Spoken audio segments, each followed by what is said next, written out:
Different thinkers draw the line between science and religion in different ways. Jung draws it along the frontier between the conscious and the unconscious minds. He always accepted that natural science gives us our only knowledge of the external physical world. But there's another world, also a common world, the inner world of the psyche. It expresses itself in the language of myth, and for Jung, religion is about that inner world, and about the task of bringing the inner and outer worlds into harmony. All his life, he made objects in order to express and articulate his inner myths. Here's one that he made in 1958 when he was 83 years old. A primitive woman figure who stands for the anima, the feminine principle in his own psyche, is reaching up to draw milk from a mare, life-giving milk.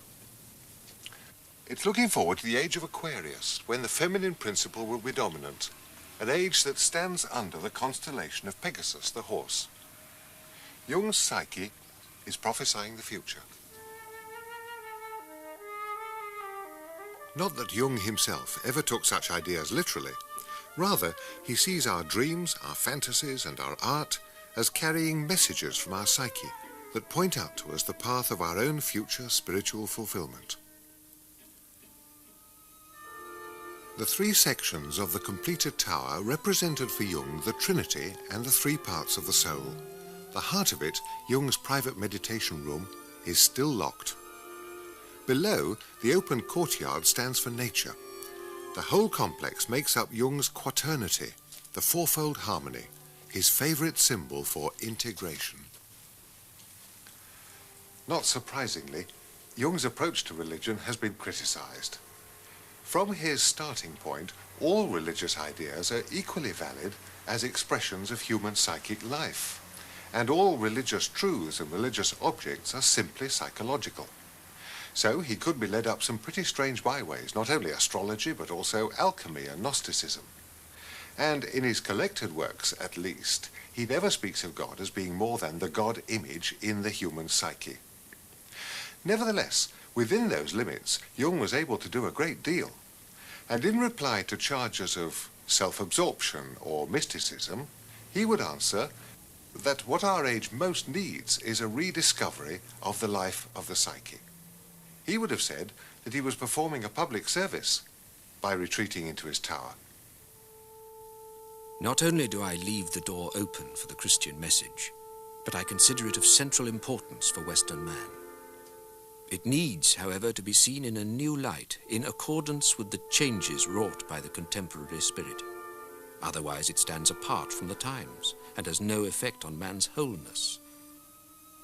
The idea of God is an absolutely necessary psychological function of an irrational nature which has nothing whatever to do with the question of God's existence.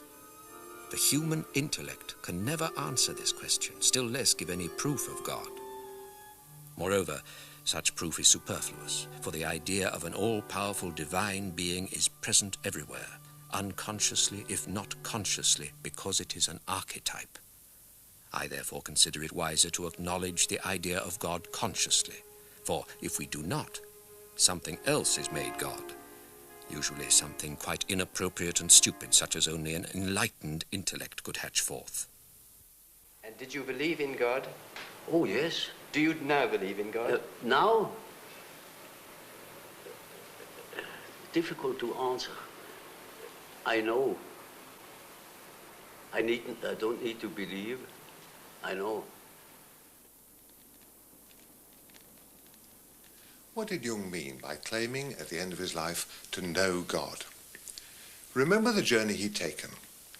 As a young man, he'd broken away from religion and joined Freud. He accepted Darwin's revolution in our understanding of man's place in nature.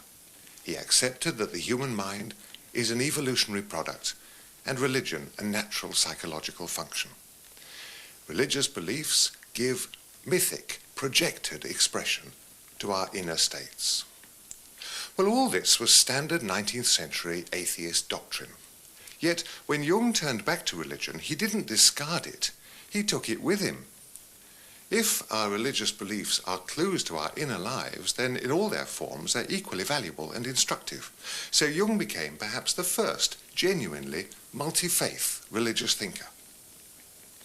But even more original was Jung's new form of religious naturalism. Before him, those who'd grasped that religion is indeed fully human had always ended up as unbelievers, people like Marx and Freud. But Jung finds a way back.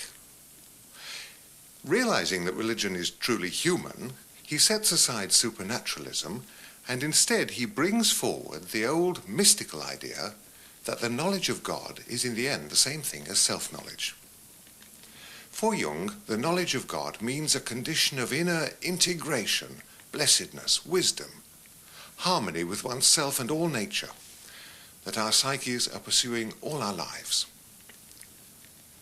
So far, Freud's position, his public reputation, has been higher. But Jung's new sort of religious naturalism has a lot to teach all of us. Indeed, I suspect in the end we're all going to have to follow him. And here at Bollingen, it's surely right to give him the last word.